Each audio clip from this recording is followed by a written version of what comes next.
To find g f of a, I start by adding an extra pair of brackets. I leave the outside function alone, which in this case is g, and I always work out the inside first, in this case f of a. As the name suggests, into the function of f, every time I see x, I substitute the letter a. Therefore, on the right-hand side, 5x squared will now become 5a squared. Whatever I get for my answer becomes my input for the outside function.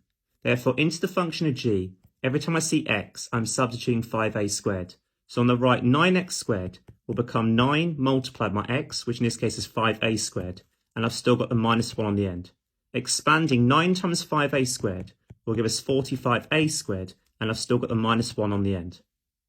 For question 2, here I'm asked to find g to the minus 1 of x. If you see a negative 1 above a function, it means we'll find the inverse.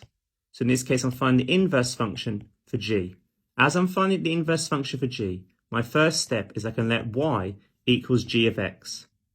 Therefore, in this case, y is equal to 9x minus 1. I now rearrange for the letter x. To get x by itself, I find x, cover it up. My first step is I need to eliminate the minus 1. The opposite of minus 1 is to add 1 to both sides. Therefore, on the left-hand side, I'm going to have y plus 1. And on the right-hand side, I'm going to have 9x, as 1 subtract 1 will cancel. 9x in algebra means 9 multiplied by x. Opposite times by 9 is to divide both sides of my equation by 9. 9 over 9 will cancel to give us x. Therefore, x is equal to y plus 1 over 9. As soon as we get x the subject, we simply copy whatever's here on the left-hand side, which was what I was trying to achieve, was to get g to the minus 1 of x, the inverse function of g.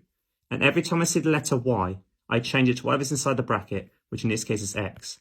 Therefore, my final answer is g to the minus 1 of x, my inverse function for g, is equal to x plus 1 over 9.